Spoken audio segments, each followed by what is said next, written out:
Sir దీంట్లో drugs అంటున్నారు, violence ఎక్కువ ఉంటుందా, ఫ్యామిలీ చూడొచ్చా? సి మేడం, వైలెన్స్ పక్కన పెడితే మనం నార్మలైజ్ చేయాల్సిన థింగ్స్ కొన్ని ఉన్నాయి.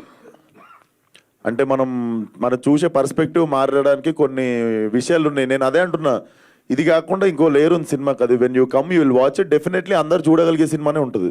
విశ్వక్ గారు, here according to the survey of national control అదే narcotic control bureau 35% of the Indian people ground level లేయర్స్లో చాలా ఎడిక్ట్ అయిపోతున్నారు. సో ఆ ఎడిక్షన్ ఏమైనా మాఫియా అని మీరు ఈ సినిమాలో చూపించబోతున్నారా? మాఫియా అని కాదు, డెఫినెట్లీ దాన్ని గ్లోరిఫై చేయకుండానే ఉంటుంది. We're not glorifying it or like we're not promoting it. And definitely చూద్దాం, 10 మంది మారినా మంచిదే కదా. Definitely we have very good thing to say in the film. Sir అన్నట్టు చెత్త అంతా చూపించి సార్ లాస్ట్కి సే నో టు డ్రగ్స్ అన్నట్టు అయితే ఉండదు.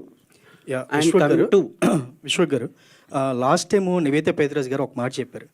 అంటే లోకేష్ కనగరాజు లాగా ఒక స్టైలిష్ మూవీగా తీస్తూ ఒక యూనివర్సల్ క్రియేట్ చేయాలని మీరు చెప్పారని చెప్పారు. సో అలాంటి స్టైలిష్ మూవీ ఇందులో కనిపించే అవకాశం ఉంది. డెఫినెట్లీ ఇది చాలా స్టైలిష్ ఫిల్మ్ సార్. కాకపోతే ఆ డైరెక్టర్ ఈ డైరెక్టర్ లెక్క కాకుండా మా సినిమా లెక్క ఉంటుంది. తన అంది it's a great compliment. I will take it. Vishwak గారు, క్రౌడ్ ఫండెడ్ ఫిలిం ఒకటి ఉంది గామి అని, మీరు 2 years బ్యాక్ అనౌన్స్ చేశారు సార్. సో దాని అప్డేట్ ఇప్పటి వరకు ఏం రాలేదు. దాని తర్వాత ఒక 4-5 ఫిలిమ్స్ వచ్చేసినాయి. So we can expect any update about Gaami? అది ఇప్పుడు ప్రస్తుతం యూవి వంశన్ రిలీజ్ చేస్తారు, యూవి క్రియేషన్స్లో రిలీజ్ అవుతుంది. సో కాపీ రెడీ అయిపోయింది, డబ్బింగ్ అయిపోయింది, ట్రైలర్ కట్ కూడా రెడీ ఉంది. Actually we were supposed to release it on new year రోజు. దాని టీజర్ సడన్గా రిలీజ్ చేద్దాం అనుకున్నాము. But we are just planning for right date to launch. సినిమా రెడీ అయిపోయింది, కాపీ రెడీ ఉంది. అది నేను అసలు సడన్గా దిగుతుంది అది ఒకటి. విశ్వక్ సేన్ గారు, సార్ లంకల్ రవిని ఎప్పుడు చూపిస్తున్నారు? లంకల్ రత్న లంకల్ రత్నాన్ని ఎప్పుడు చూపిస్తున్నారు? అండ్ లిప్ ఇయర్లో మ్యారేజ్ ప్రపోజల్ ఏమైనా ఉన్నదా? నాకు 28 years పెళ్లి చేసేస్తుంది సార్. చైల్డ్ మ్యారేజ్ చేయకండి సార్. లిప్ ఇయర్ కదా, మళ్ళీ 4 yearsకి ఒకసారి వస్తుంది. ఈ లిప్ ఇయర్ మిస్ అయితే మళ్ళీ లీప్ ఇయర్ ఎందుకంటే యాక్చువల్ సినిమా Feb 29th రోజు జరుగుతుంది. దానికే హింట్ ఇచ్చినుండే. అండ్ లంకల్ రత్నాన్ ఏమో శివరాత్రి రోజు వస్తుండు.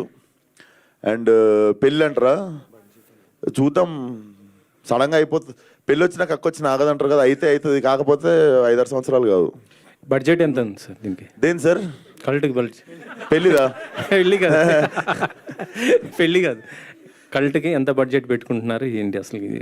కల్టా సార్, ఒక లిమిట్లో తీద్దాం అనుకుంటున్నా. కానీ తెలుసు కదా మనకి, బేసిక్గా నేను డైరెక్టరు, నన్ను కంట్రోల్ చేసే ప్రొడ్యూసర్ ఉంటే పని కంట్రోల్ ఉంటుంది. బేసిక్ ఇక్కడ డైరెక్టర్, ఇక్కడ ప్రొడ్యూసర్ని ఏది అడిగిన ఇచ్చేస్తుంటాడు. సో అక్కడ కంట్రోల్ తప్పుతుంది. నాకు దమ్కి కూడా అదే అయింది. నేను ఒక లిమిటేషన్ పెట్టుకున్నా కానీ అది ఎప్పుడు అనుకున్నట్టు కాదు. సినిమా ఎప్పుడు అనుకున్న బడ్జెట్లో కాదు. అనుకున్న బడ్జెట్లో 4 సినిమాలలో ఒకటే అవుతుంది.